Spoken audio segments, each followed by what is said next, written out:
Hello, नमस्कार दोस्तों। स्वागत है आप सभी का आपके अपने YouTube channel success lead classes पर। आज के इस क्लासेस में हम डिस्कस करेंगे सीडीपी के महत्वपूर्ण सिद्धांत एवं दृष्टिकोण। ठीक है, तो सीडीपी के जितने भी महत्वपूर्ण सिद्धांत है जो किसी न किसी एग्जाम में पूछे जाते हैं या फिर किसी न किसी एग्जाम में आने की इनके जो चांसेस है वो 101% होते हैं, तो ये सारे आज एक ही क्लासेस में हम डिस्कस करेंगे। जितने भी महत्वपूर्ण सिद्धांत है उन सभी को इस क्लासेस में हम डिस्कस करेंगे। तो चलिए बढ़ते हैं। पहला सिद्धांत है प्रयास एवं त्रुटि का सिद्धांत। प्रयास एवं त्रुटि का जो सिद्धांत है वो किसके द्वारा दिया गया है? थॉर्नडाइक जी के द्वारा दिया गया। एक तरफ देखिए डायरेक्ट क्वेश्चन आ जाता है पेपर में कि सीधा आपसे पूछते रहता है कि प्रयास एवं त्रुटि का जो सिद्धांत है इसका प्रतिपादक कौन है या फिर उसको किसके द्वारा दिया गया था, तो यहाँ पर उसका सीधा नाम पूछा जाता है तो थॉर्नडाइक आ जाएगा। दूसरा है अनुकूलित अनुक्रिया का सिद्धांत। अनुकूलित अनुक्रिया का जो सिद्धांत है वो किसके द्वारा दिया गया है? आईपी पावलोव जी के द्वारा दिया गया है। पावलोव के द्वारा दिया। इसमें क्या होता है कि जो पावलोव जी हैं उन्होंने कुत्ते पर शोध किया था, जिसमें कि वो जैसे ही खाना दिया जाता था तो वो उद्दीपक के द्वारा उसमें लार टपकती थी, तो उद्दीपक और अनुक्रिया का सिद्धांत इसके द्वारा दिया गया है। अंतर्दृष्टि और सूझ का सिद्धांत। अंतर्दृष्टि और सूझ के सिद्धांत में कोहलर, वर्दीमर और कोफ्फा ये तीनों आते हैं। अब तीनों में से जो भी ऑप्शंस में आपको दिया रहता है उसी के अकॉर्डिंग आपको ऑप्शंस को सिलेक्ट करना है, लेकिन मैक्सिमम 101% चांसेस है कि इसमें जो नाम आता है सबसे पहले कोहलर का आता है, लेकिन कोहलर का नाम नहीं आता है तो उसमें आपको वर्दीमर और कोफ्फा इन दो नामों को भी याद रखना है। ठीक है, ध्यान रहेगा। अगला है क्रिया प्रसूत अनुबंधन का सिद्धांत। क्रिया प्रसूत अनुबंधन का सिद्धांत किसके द्वारा दिया गया था? स्किनर के द्वारा। स्किनर ने किस पर शोध किया था? तो स्किनर ने जो शोध किया था वो चूहे पर किया था। तो ये ध्यान रखना कि स्किनर के द्वारा चूहे पर शोध किया गया था और इसका जो सिद्धांत था वो क्रिया प्रसूत अनुबंधन का सिद्धांत था। आगे देखते हैं सामाजिक अधिगम का सिद्धांत। अल्बर्ट बांडुरा के द्वारा दिया गया था। इन्होंने समाज में जो डॉल थी वो डॉल के ऊपर इन्होंने प्रयोग किया था, गुड़िया के ऊपर प्रयोग किया था, जिसके आधार पर इन्होंने सामाजिक अधिगम का सिद्धांत दिया था अल्बर्ट बांडुरा को। ठीक है, संरचनात्मक अधिगम का सिद्धांत। संरचनात्मक अधिगम के सिद्धांत के लिए जेरोम ब्रूनर जेरोम ब्रूनर को ध्यान रखा जाता है। संरचनात्मक अधिगम का सिद्धांत के जनक जेरोम ब्रूनर हैं। बालू का सिद्धांत। अब देखिए यहाँ पर जो बालू का सिद्धांत परमाणुवादी सिद्धांत, इसमें थॉर्नडाइक है। बालू का सिद्धांत इन्होंने सीखने के सिद्धांत भी दिए हैं, थॉर्नडाइक ने सीखने के सिद्धांत भी दिए हैं, ध्यान रखना इसमें, है ना। सीखने के सिद्धांत या सीखने के जो नियम बताए हैं, सीखने के जो नियम बताए ये थॉर्नडाइक जी के द्वारा बताए गए हैं। इसमें बालू का सिद्धांत मतलब छोटे छोटे बालू के कण कण कण से ही परमाणु का सिद्धांत भी रखा जाता है। मतलब एक ही सिद्धांत के दो नाम है, उसको बालू का सिद्धांत भी कहा जाता है। ठीक है, ऐसे छोटे छोटे कणों के रूप में होता है और वही परमाणु का सिद्धांत भी इसको कहा जाता है। तो इसमें ध्यान रखेंगे प्रयास एवं त्रुटि के लिए थॉर्नडाइक, सीखने के लिए भी थॉर्नडाइक और बालू सिद्धांत के लिए भी थॉर्नडाइक का ही नाम आता है। तो थॉर्नडाइक एक महत्वपूर्ण मनोवैज्ञानिक थे, ध्यान रखिएगा। आगे बढ़ते हैं हम लोग मानवतावादी अधिगम। जो मानवतावादी अधिगम का जो सिद्धांत है वो दिया गया है मैस्लो जी के द्वारा। जो अब्राहम मैस्लो थे, अब्राहम मैस्लो ने मानवतावादी अधिगम का सिद्धांत। फिर आता है बौद्धिक अधिगम का सिद्धांत, बुद्धि से जुड़े हुए। तो डेनियल गोलमैन या फिर जो टॉलमैन है, एडवर्ड टॉलमैन जो है, एडवर्ड टॉलमैन बुद्धिक अधिगम सिद्धांत दिया था। मतलब जो बुद्धि है, बुद्धि में अधिगम का सिद्धांत किसके द्वारा दिया गया था? तो एडवर्ड टॉलमैन का नाम आएगा उसमें। चिन्ह या साइन अधिगम। चिन्ह या साइन अधिगम के जो जनक हैं वो भी है एडवर्ड टॉलमैन। मतलब एडवर्ड टॉलमैन के नाम से बुद्धि के अधिगम सिद्धांत भी है और चिन्ह अधिगम सिद्धांत भी है। तो इसमें आपको दो चीजें याद ध्यान रखना है, बौद्धिक अधिगम भी पूछा जाएगा तो एडवर्ड टॉलमैन का ही नाम आएगा, और चिन्ह अधिगम सिद्धांत भी अगर पूछा जाएगा तो एडवर्ड टॉलमैन का ही नाम आएगा। अब अधिगम का क्षेत्रीय सिद्धांत सबसे इंपॉर्टेंट, सबसे मोस्ट इंपॉर्टेंट क्वेश्चन है अधिगम का क्षेत्रीय सिद्धांत। अधिगम का क्षेत्रीय सिद्धांत कुर्त तथा लेविन, कुर्त लेविन के द्वारा दिया गया अधिगम का क्षेत्रीय सिद्धांत। और ये कई बार सीटेट जैसे एग्जाम में पूछा गया है। सीटेट जैसे एग्जाम में डायरेक्ट पूछा जाता है कि अधिगम का क्षेत्रीय सिद्धांत किसके द्वारा दिया गया था या फिर कुर्त लेविन किससे संबंधित है, तो अधिगम के क्षेत्रीय जो सिद्धांत आएगा उससे कुर्त लेविन संबंधित रहेंगे। अनुकरण द्वारा अधिगम, अभी हमने देखा सामाजिक अधिगम का सिद्धांत अल्बर्ट बांडुरा ने दिया गया था। इसमें क्या होता है कि जो गुड़िया होती है उसमें जो बच्चे क्या करते हैं उसका अनुकरण करते हैं, इसलिए इसी को मतलब सामाजिक अधिगम के सिद्धांत को ही उन्होंने क्या नाम दे दिया? अनुकरण का सिद्धांत। मतलब कि दूसरों की नकल करके द्वारा सीखना, है ना। तो बच्चे जैसे जैसे अनुकरण करेंगे वैसे वैसे सीखेंगे। तो अल्बर्ट बांडुरा को हम कहां पर ध्यान रखेंगे? सामाजिक अधिगम के सिद्धांत में, सीखने वाले में। सामाजिक अधिगम का सिद्धांत में हमने देखा था इसी में।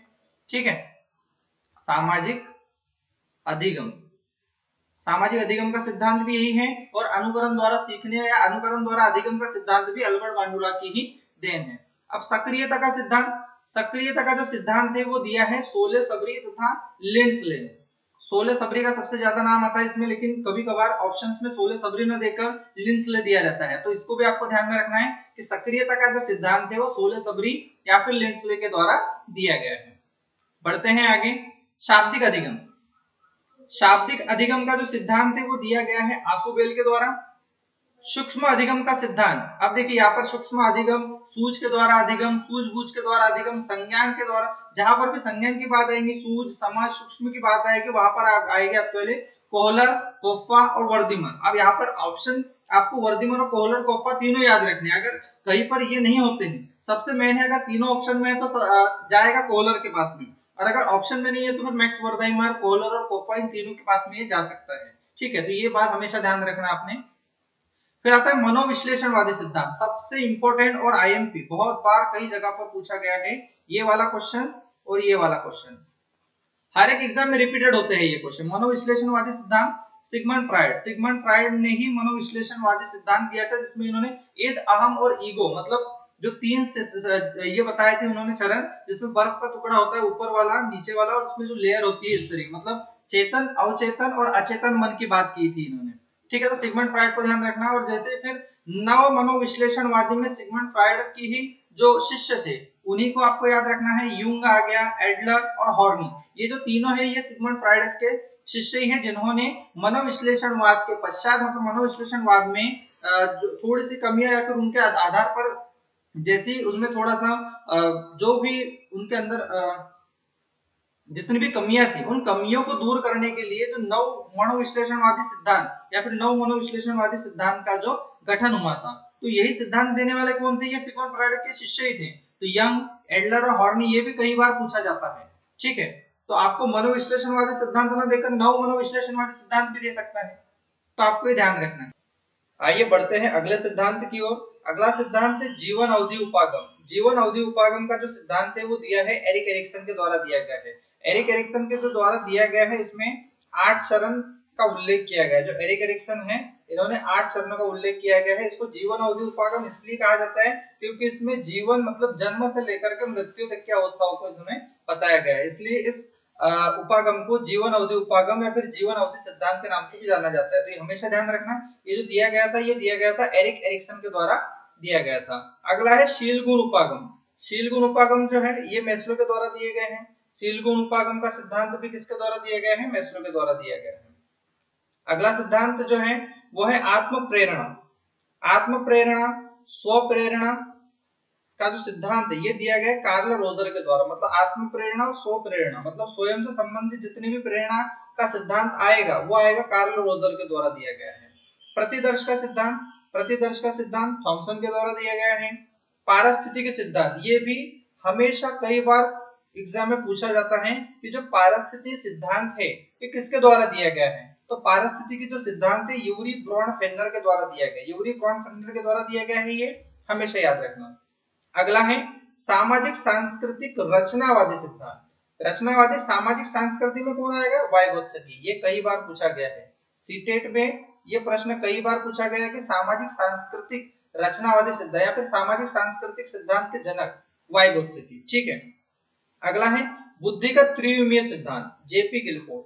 बुद्धि का जो त्रिविमीय सिद्धांत है, जिन्होंने त्रिआयाम बताए हैं, त्रिआयाम, त्रिविमीय सिद्धांत, इनको अलग अलग नाम से भी जाना जाता है, त्रिआयाम भी कहा जाता है इसको, ये भी ध्यान रखना। त्रिआयाम भी हो सकता है, त्रिविमीय भी हो सकता है। तो बुद्धि का जो त्रिआयामी या फिर त्रिविमीय जो सिद्धांत किसके द्वारा दिया गया है? जेपी गिलफोर्ड के द्वारा दिया गया है। अगला जो सिद्धांत है धारा प्रवाह व स्पष्ट सिद्धांत, ये भी किसके द्वारा दिया गया? केटल के द्वारा दिया गया। ये सारे के सारे बुद्धि से संबंधित सिद्धांत हैं। अब इसके बाद है आत्म संप्रत्यय की अवधारणा। जो आत्म संप्रत्यय की अवधारणा है वो किसके द्वारा दी गई है? विलियम जेम्स के द्वारा दी है। आत्म संप्रत्यय की जो अवधारणा है वो विलियम जेम्स के द्वारा दी। प्रेरणा जब भी आएगा तो कार्ल रोजर्स की बात होगी, और आत्म संप्रत्यय, संप्रत्यय की बात होगी तो विलियम जेम्स की बात होगी, इतना ध्यान रखना है। बढ़ते हैं आगे। हार्मिक का सिद्धांत, जो हार्मिक का सिद्धांत है इसके जो जनक है विलियम मैकडूगल है। ठीक है, मैकडूगल है, ये ध्यान रखना है यहाँ पर, मैकडूगल। संभावना सिद्धांत के प्रतिपादक, ये जो संभावना सिद्धांत के प्रतिपादक टॉलमेन।